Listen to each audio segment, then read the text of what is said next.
ते बायको आहे रे ती तुझी. प्रेम केलंस ना तिच्यावर. 7 जन्माच्या गाठी बांधल्यास, लग्न करून या घरात आणलंस ना. बायकोचं मन तर समजून घेता येत नाहीच. नवरा म्हणून तिच्या पाठीशी पण उभं राहता येत नसेल ना तर सरळ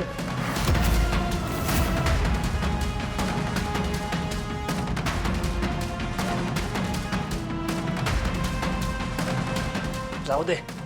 बोलत नाही आता मी. ऋषी,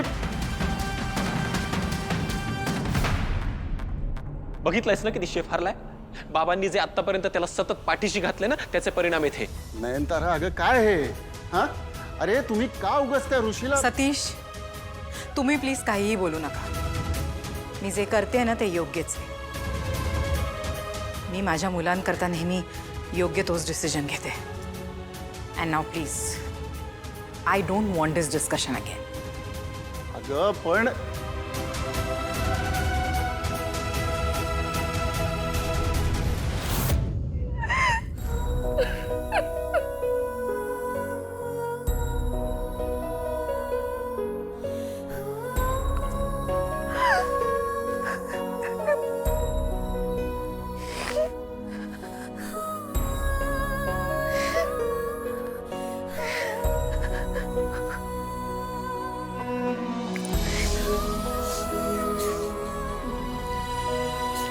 नाही, नको मला.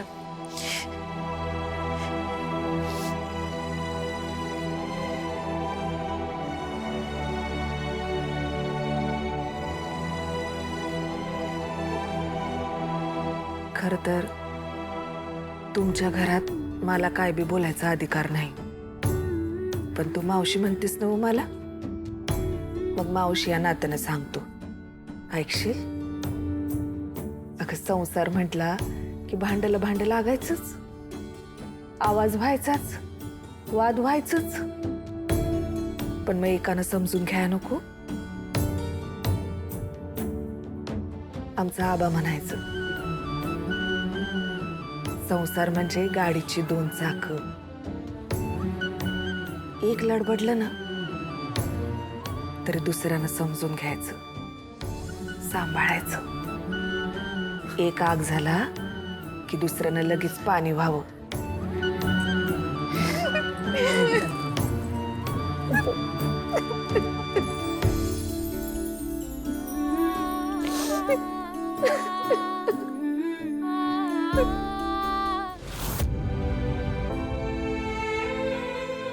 मी काय म्हणते, तुम्ही त्यास ते समजावून सांगा की. रोहित सरांशी तुम्ही समजून सांगितलं ना त्यांना तर ते समजतील. हो नाही मावशी, तुम्हाला सांगते, लव्ह मॅरेज आहे आमचं. लग्नाच्या आधी वेड्यासारखं प्रेम करायचा रोहित माझ्यावर. मी पण स्वतःला झोकून दिलं होतं त्याच्या प्रेमामध्ये. इनामदारांसारखी श्रीमंत नाहीये बाहेर, गरीब घरची आहे मी. आईंचा विरोध होता, तरी पण त्यांचा विरोध होता त्याला झुगारून त्याने माझ्याशी लग्न केलं. लग्नानंतरचे काही दिवस छान होते, नाहीशा झाली, छान चाललेलं सगळं. अचानक रोहित पूर्णपणे बदलला मावशी. मी म्हटलं ठीक आहे, तो बदलला. मी सुद्धा हे घर, इकडची माणसं, इकडचे नियम सगळ्याशी जुळवून घ्यायचा खूप प्रयत्न केला. पण किती काही केलं ना मावशी, तरी आईंच्या मनात नाही जागा करू शकले. आणि आता तर असं वाटतं रोहितला पण मी नकोशी झाले. नाही रे राजा, असं नाही आहे. सॉरी मावशी, मी हे सगळं तुमच्याशी बोलते, पण मी काय करू? मला पण मोकळं व्हावं असं वाटतं. मला बोलायला कोणी नाहीये. कोण नाही कसं मी हाय नव माझ्याशी बोलायचं, मन मोकळं करायचं, हक्कानं बोलायचं. अगं मी बी एका लेकीची आय हाय. पोरीचं काळीज काय असते ते समजते ग मला. चल आता डोळे पुस, शांत हो. हस बर, हस. शिट्टी, मी आलेच.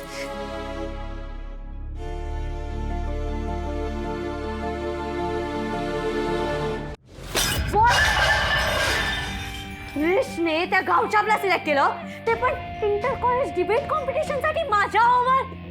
How is that possible? Exactly Anika, तेच कळत नाहीये.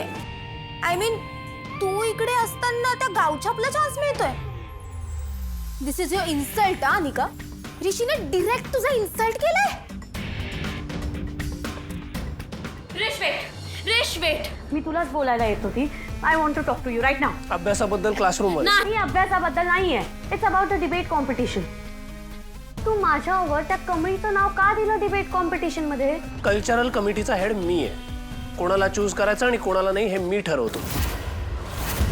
कॉलेजच्या भल्याचा विचार करता मी करेक्ट कॅन्डिडेट चूज केलाय.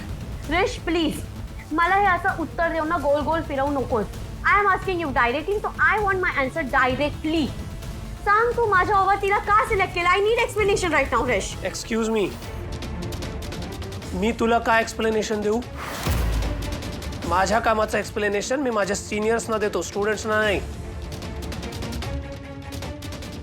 ओके ओके, नको देऊस मला एक्सप्लेनेशन. फक्त एवढं तर सांग, तू माझा फ्रेंड आहेस की नाही?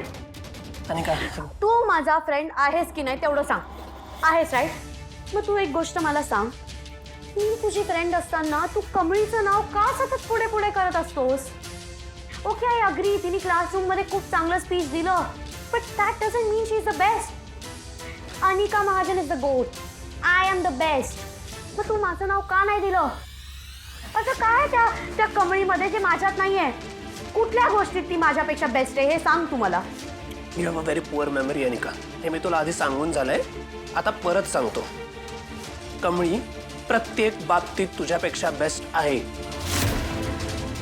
कळलं? It's okay. मी ना आज तुला चॅलेंज देते. तुला आणि त्या गावछापला दाखवून दे Anika Mahajan is the best. Good. Competition चांगली गोष्ट आहे, पण ती हेल्दी ठेव. कळत आहे ना मी काय म्हणतोय ते? तेवढी मॅच्युरिटी दाखवशील अशी अपेक्षा आहे.